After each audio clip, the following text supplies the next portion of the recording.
the house was quiet, too quiet. And somewhere inside the vast mansion, two broken souls moved around each other like two storms about to collide. Can you feel the tension building? Neither of them knowing that very soon, nothing would ever be the same again. Amara didn't know when exactly it changed. Maybe it was the way Ina's eyes followed her when he thought she wasn't looking. Maybe it was the way his voice softened slightly whenever he called her name. Maybe it was the way her heart raced now whenever she heard the sound of his wheelchair rolling down the hallway. Whatever it was, the walls between them were starting to crack, slowly, silently, dangerously. What secrets are they hiding from each other? Stay tuned with Innocent Stories to find out. One evening, after a long therapy session, Obina's body was too tense to move properly. His back muscles had locked up painfully. Amara was helping him back into his room when he winced sharply, gripping the armrest of his chair. "Are you all right?" she asked quickly, moving closer. "I'll be fine," he muttered stubbornly, sweat beading his forehead. But he wasn't fine. Without thinking, Amara placed her small hands on his shoulders and started massaging the tight knots along his back. Ina stiffened under her touch, every muscle in his body going rigid. She almost pulled back, but then he let out a low breath and leaned into her hands. "Harder," he said in a rough voice. Amara obeyed, her fingers working carefully through the tension in his muscles. She could feel the strength hidden under his skin, the coiled power he tried so hard to hide behind his cold mask. Neither of them spoke. The room was filled only with the sound of their breathing and the faint hum of the air conditioning. When she finally finished, Oina turned his head slightly, his dark eyes locking onto hers. Their faces were only inches apart. "Thank you," he said, his voice low and hoarse. Amara's heart pounded painfully against her ribs. She stepped back quickly, her cheeks burning.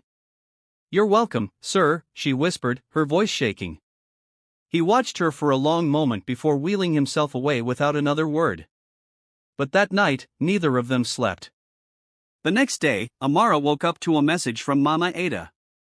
Obina wanted her to accompany him on a business trip to Abuja. It wasn't a request, it was an instruction. Confused and nervous, Amara packed a small suitcase and joined him in the waiting private jet later that afternoon. She sat quietly across from him during the flight, stealing glances when she thought he wasn't looking. He wore a crisp white shirt and tan, his beard neatly trimmed, his wristwatch gleaming under the cabin lights. He looked every inch the powerful CEO he was, except for the wheelchair that still sat between them like an invisible wall. During the flight, he barely spoke, only glancing at her once or twice with an unreadable expression. When they landed, they were driven straight to a luxury hotel in the heart of Abuja. Ina had booked the presidential suite, an entire floor all to themselves. Amara's room was connected to his through a shared living area. As the staff settled them in, Oina called her aside. "You'll stay close to me during all meetings," he said, his tone brooking no argument. "You're my wife. Act like it." Amara nodded quickly. "Yes, sir." And for the first time, Ina's mouth curved into something almost like a smile. "Stop calling me sir," he said quietly. "My name is Ina." "Say it." Amara's lips trembled slightly. "Ina." He nodded approvingly, his dark eyes lingering on her mouth for a moment too long before turning away. The next 2 days were a whirlwind of business meetings, charity dinners, and private conferences. Amara sat quietly beside him through it all, her presence soft but dignified. To the outside world, they looked like the perfect power couple, the billionaire and his elegant young wife. But behind closed doors, the tension between them grew hotter and heavier with every passing hour. Every time Amara helped him with his jacket, every time she leaned in to adjust the wheelchair pedals, every time their hands brushed accidentally, it became harder and harder to pretend that nothing was happening.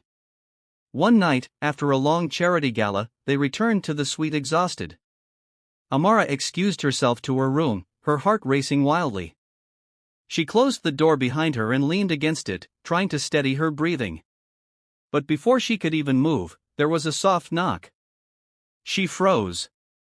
"Amara," Oina's deep voice came through the door. Slowly, she opened it. He sat there in his wheelchair, looking tired. And something else, something raw. "Come," he said simply. Without thinking, Amara stepped into the shared living room. Ina reached out, his fingers brushing lightly against her wrist. The touch sent a jolt through her entire body.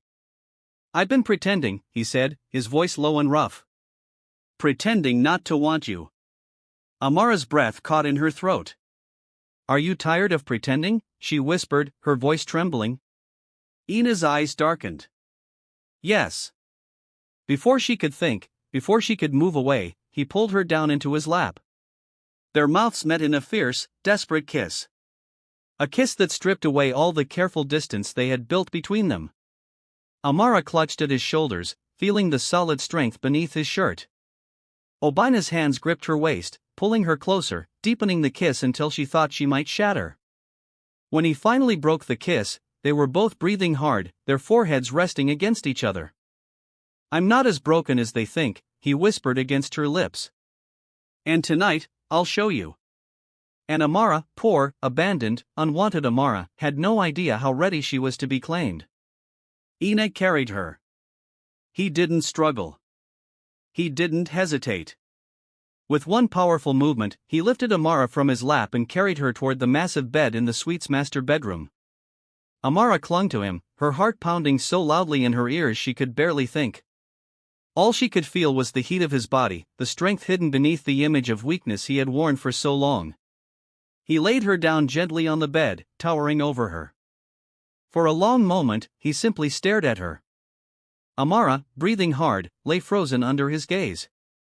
His eyes weren't cold anymore. They burned with raw hunger, with an intensity that made her feel stripped bare. "You're mine now," he said, his voice low, almost dangerous.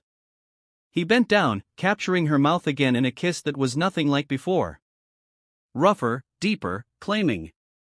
Amara whimpered into the kiss, her hands sliding up his chest, feeling the powerful muscles hidden beneath his shirt. He was supposed to be weak. He was supposed to be broken. But there was nothing weak about the man devouring her now. Ina's hands slid under the loose material of her dress, making her body shudder with need. He moved slowly at first, giving her time to stop him if she wanted to. But she didn't. She didn't want to. She wanted this. She wanted him. She wanted to feel wanted. Piece by piece, he undressed her, kissing every inch of exposed skin, worshipping her with his mouth, his hands, his body. When he pulled back for a moment to remove his own clothes, Amara's breath caught. There were scars, thin, pale marks running down his side, souvenirs from the accident that had changed his life. But they didn't make him less beautiful. They made him real, a strong survivor. Amara reached out, her fingers brushing lightly over the scars. Ina flinched at first, but didn't pull away. Instead, he grabbed her wrist gently and pressed a kiss to her palm. Then he joined her on the bed, and there were no more barriers between them. Their bodies met with a desperate hunger. Years of loneliness and longing crashing together in a wave of heat and need. Amara gasped as Ina touched her, guided her, made her feel things she had never imagined. Every kiss, every touch, every thrust, it was like fire licking through her veins, burning away all the fear, the sadness, the emptiness she had carried for so long. And when he finally took her fully, deeply, she cried out his name.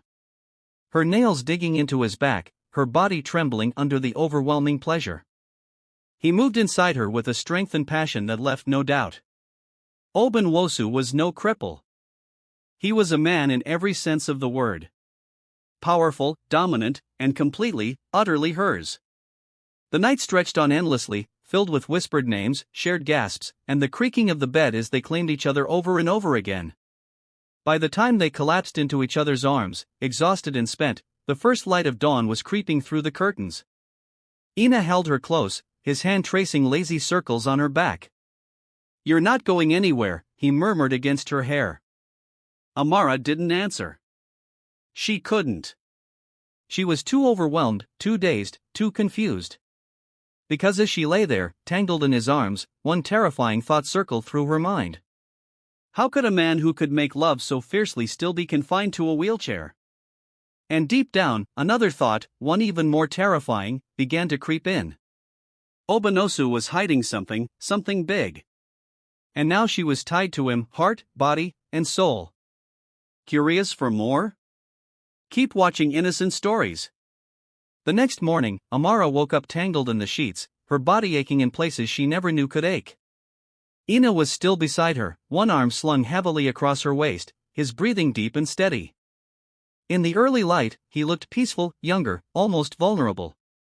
Nothing like the cold, ruthless man she had married.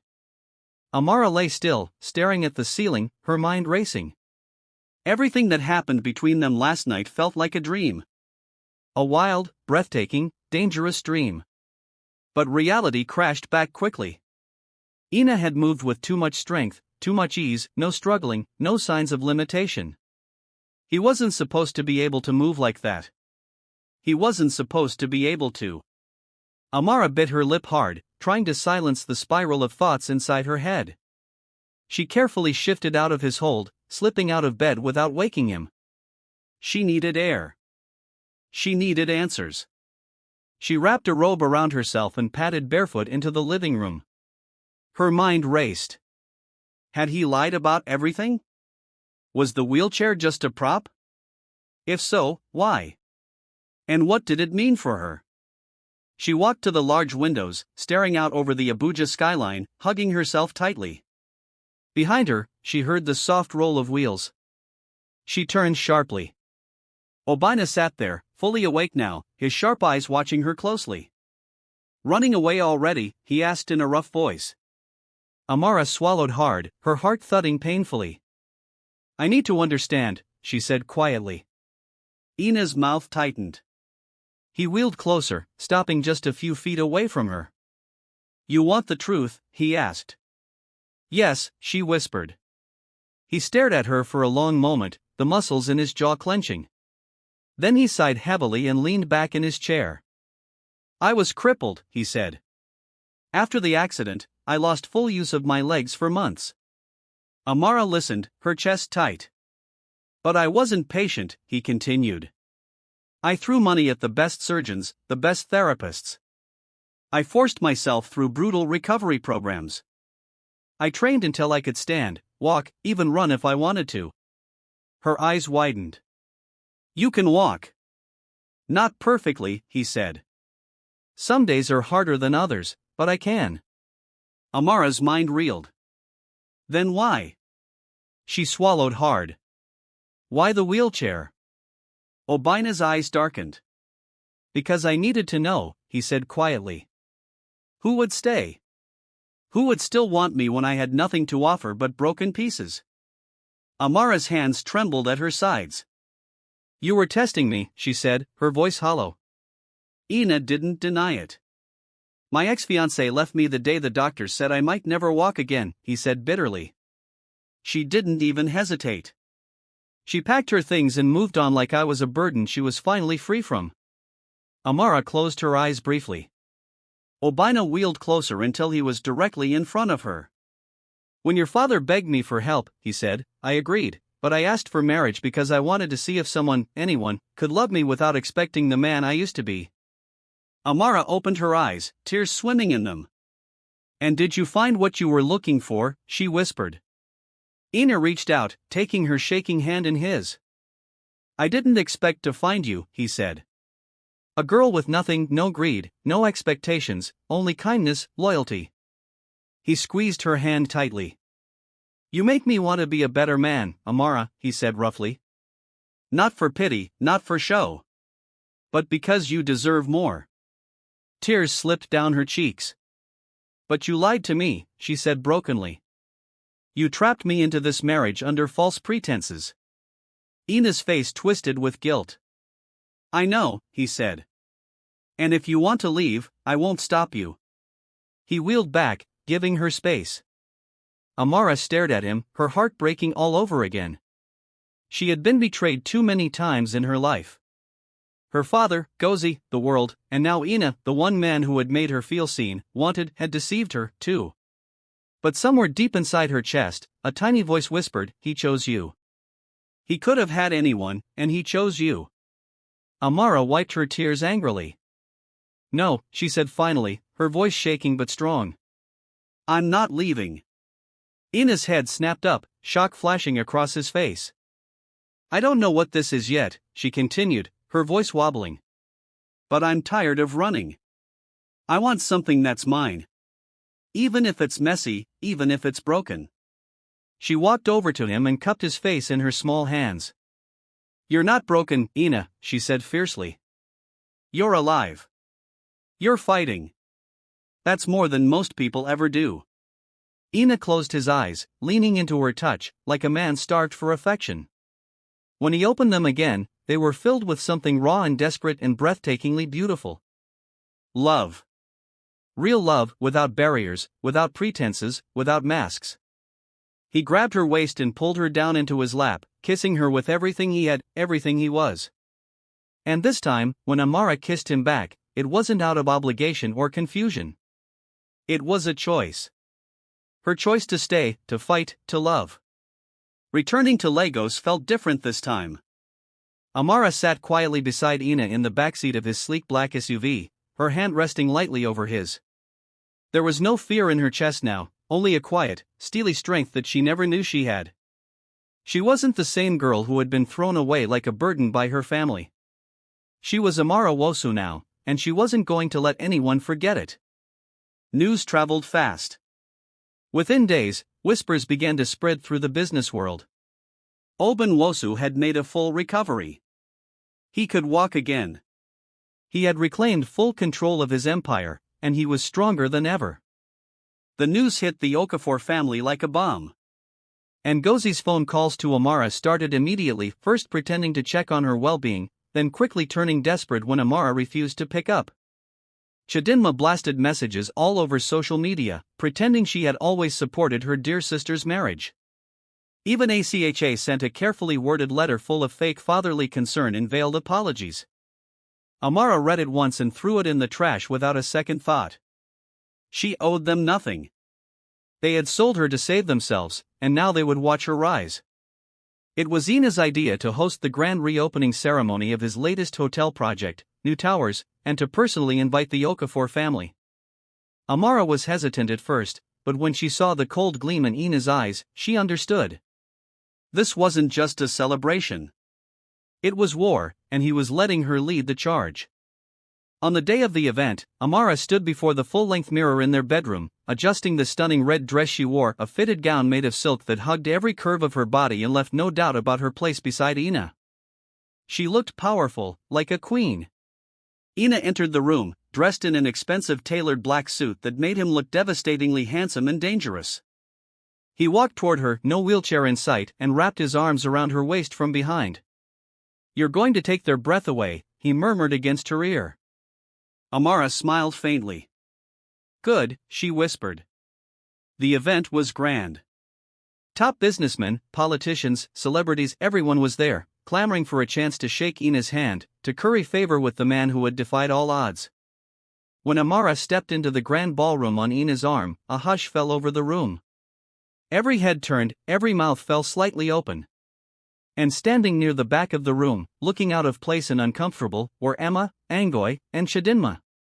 Chidinma's mouth dropped open in shock when she saw Amara, radiant and unrecognizable from the girl they had discarded. Ngozi clutched Emeka's arm tightly, her smile frozen. Ina led Amara straight toward them. Every step echoed like a drumbeat of victory. When they reached them, Emeka stammered, Amara, you look well." Inosi forced a tight smile. "We're so proud of you, my dear." Ina's face was unreadable as he said, "Funny. You weren't so proud when you sold her off like cattle." The people around them turned result. The event was grand. Top businessmen, politicians, celebrities, everyone was there, clamoring for a chance to shake Ina's hand, to curry favor with the man who had defied all odds. When Amara stepped into the grand ballroom on Ina's arm, a hush fell over the room. Every head turned, every mouth fell slightly open. And standing near the back of the room, looking out of place and uncomfortable, were Emma, Ngozi, and Chidinma. Chidinma's mouth dropped open in shock when she saw Amara, radiant and unrecognizable from the girl they had discarded. Ngozi clutched Emeka's arm tightly, her smile frozen. Ina led Amara straight toward them. Every step echoed like a drumbeat of victory. When they reached them, Emeka stammered, Amara, you look well." Inosi forced a tight smile. "We're so proud of you, my dear." Ina's face was unreadable as he said, "Funny. You weren't so proud when you sold her off like cattle." The people around them turned their heads sharply, catching every word. Ino's face paled. I was just trying to do what was best for the family," she started. Ina cut her off coldly. "You did what was best for yourself." He turned to Aincha. "And you let it happen." Aincha lowered his head, shame flooding his face. Amara stepped forward, her voice calm but cutting. "I survived because you abandoned me," she said. "And now I'll thrive without you." Chidinma opened her mouth to speak, but Amara didn't even glance at her. She didn't need their approval anymore. She had herself. She had Ina. She had her future. Ina placed a proud hand on her lower back and led her away from them, leaving the Okafors standing humiliated in the middle of the grand ballroom. As they walked away, applause broke out around the room, not for the confrontation, but for the powerful couple who had risen from ashes to glory. Amara felt tears prick her eyes, but this time they weren't tears of sadness. They were tears of victory, of freedom, of finally being seen. Later that night, back in their mansion, Ina pulled her close in their bedroom, kissing her forehead gently. "You destroyed them without lifting a finger," he murmured proudly. Amara smiled against his chest. "You gave me the chance," she whispered. He lifted her chin, his eyes dark and serious. "No," he said. "You were always powerful, Amara. You just needed someone to see it." And he saw her. He always had. And now there was nothing left between them except truth and the love that had been born through fire. Want to know how their love story grows? Stay with Innocent Stories. Weeks after the grand event, life at the Wosa mansion settled into a different rhythm, a better one. There were no more walls between Amara and Ina. No more pretending, no more secrets. They moved around each other with ease now, like two halves that had finally found their missing piece. In the mornings, Amara often woke up with Ina's arms wrapped tightly around her, his breath warm against her neck. Sometimes they talked for hours before even getting out of bed about dreams, fears, future plans. Sometimes they didn't talk at all, just touched, kissed, loved. The man the world knew as ruthless and cold was warm, teasing, and deeply protective with her. And Amara, once timid and invisible, bloomed under his love. She started taking classes again online at first, then eventually in person, with Ina's full support. Fashion design, something she had always dreamed about but never dared to pursue. "You were born to be seen," Ina told her one night as he watched her sketch designs by the balcony, his eyes filled with pride. "And you were born to protect," Amara whispered back, setting her sketchbook aside and curling into his lap. They made love that night under the stars, slow, unhurried, full of promises without words. Promises of forever. One Sunday afternoon, as they sat by the pool, Amara resting her head on Ina's shoulder, he shifted slightly. "I have something for you," he said, pulling a small box from the pocket of his shorts. Amara sat up, blinking. Inside the box was a delicate gold bracelet, simple but beautiful, engraved with small letters, "My choice, my heart, my home." Tears filled her eyes as Ina fastened it around her wrist. "You were never a bargain to me," he said seriously. "You were my salvation." Amara swallowed the lump in her throat and leaned forward, capturing his lips in a soft, lingering kiss. "I love you," she whispered against his mouth. Ina's arms tightened around her. "And I love you," he said fiercely. "Until my last breath." Months passed, seasons changed, and so did they, growing stronger, bolder, building not just a marriage, but a partnership. Amara's fashion line, Amara Designs, launched with great success, with Ina quietly pulling strings in the background to ensure she got the spotlight she deserved, but never letting anyone know it was him. He wanted her to shine on her own, and she did. One rainy afternoon, as thunder rumbled across the Lagos sky, Amara found herself staring at a pregnancy test in their master bathroom. Positive. She sat there for a long moment, stunned, a hand pressed against her fluttering stomach. New life, a new beginning. When she finally told Ina that evening, his reaction wasn't what she expected. He didn't shout. He didn't cry. He simply knelt before her on legs he had fought hard to reclaim and pressed a reverent kiss to her belly. "Thank you," he whispered, his voice thick with emotion. "For giving me everything I never dared to dream of." Amara cupped his face in her hands, tears sliding down her cheeks. "We built this," she whispered back. "Together."